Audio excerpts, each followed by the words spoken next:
Hello, I'm going to introduce you to a new game going to be coming out very soon from Historic Wings and Thomas Van Hare, and it is called Black Flight.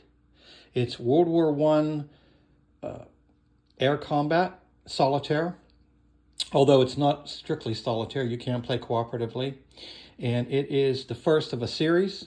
In this first one, you're playing the Royal Naval Air Squadron number 10 flying out of the Flanders area, and they flew the Sopwith triplane, which the counters look like this. And basically you're in command of a squadron up to 15 aircraft plus your squadron leader. You set up your squadron on a roster that may be something like this. So you have your 3 flights of 5 pilots each, and they all have their own aircraft, and you're going to go out on missions. Here's the main map. You're based out of an aerodrome up here in the far northwest. These are all playtest components that I printed out, so they're not final by any means. It's just how I made them up. So here's the squadron formation N10, and they start here. Your pilots will have various skills and penalties against them in the form of trait cards and vice cards. So you're going to have trait cards, which are good for you, and vice cards, and you get these various ways. You can be assigned some to start, and the gameplay involves flying missions. And what missions? There are quite a few. Here's an example. You have offensive patrols, line patrols, photo recon escort, recon patrol where you're escorting recon aircraft going over the enemy looking for troop movements, etc. Artillery direction escort, and bomber escorts. So you're either going out offensively in your scout fighters. The scout was World War I for fighter. Or you are escorting and trying to keep the enemy off of the good guys. So there's 3 different what are called play loops in this, and there's the tactical one. The meat for air combat is fought on again, this is not the scale. This is going to be bigger, but what you have is the tactical. And as I showed you the aircraft, here's an example of a German aircraft and an Allied aircraft. So they're going to square off each other at different altitudes, and there's different rules for that. And here's an example of somebody you do not want to run into, von Richthofen in his Albatros D5. A key for combat is what are called number of die, and he gets 12 D6, where typically a newbie starts out with 1.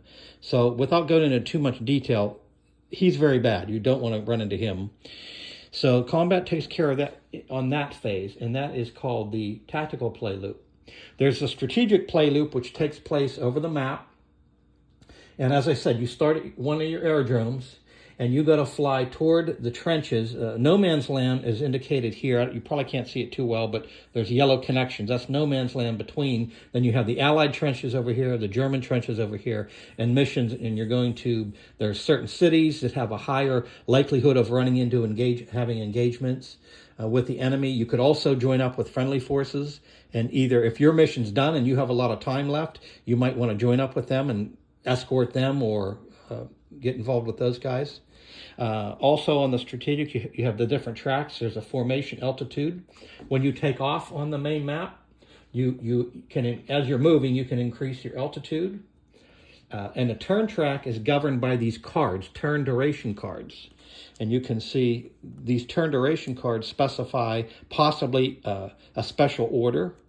Or there's no special orders, maybe a special order for a dawn patrol, but the numbers represent the turn durations in minutes. So for instance, if I'm taking off over here in turn advances, and I pull a 3, and I don't have a special order, so we're just going to go with the 3, I can fly 3 spaces, but where you end up, you have to roll for an encounter.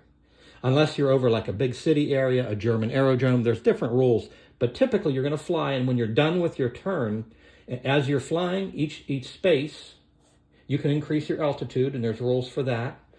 But when you get to the final spot, then you roll for an engagement, and there's different engagements. There are there's encounter tables for the Germans, coming up what Germans you come up against, or allies you can encounter, as I mentioned before. So that's the strategic map. Basically, if you encounter somebody, there's German. Here's an example on the strategic map of a German recon and German scouts or German fighters. So as you encounter these guys, if you're going to engage, either they engage you, or you don't decide to withdraw and you want to engage if you have initiative. Play then switches over to the tactical map and where you set things up and then you fight. You can climb, dive, engage with your dice. And then finally there's an operational loop, play loop, and that involves setting up the initial patrols, setting up the initial weather, taking care of your aircraft. Here's an example, and again, it's not a great one, but this is how I print out the aerodrome that I'm at. And it's, so some aircraft, here's all your squadron's aircraft, and there's different buildings they can be in. You have to do engine overhauls, so they'll be unavailable while they're doing an engine overhaul. And then they can be outside, they can be in hangars. If it's dawn, there could be dew in the morning, so if they were outside, they can't fly a dawn patrol because of dew forming on the canvas wings. So that's the operational, and it blends really well, plays really well. It's a lot of decisions to make.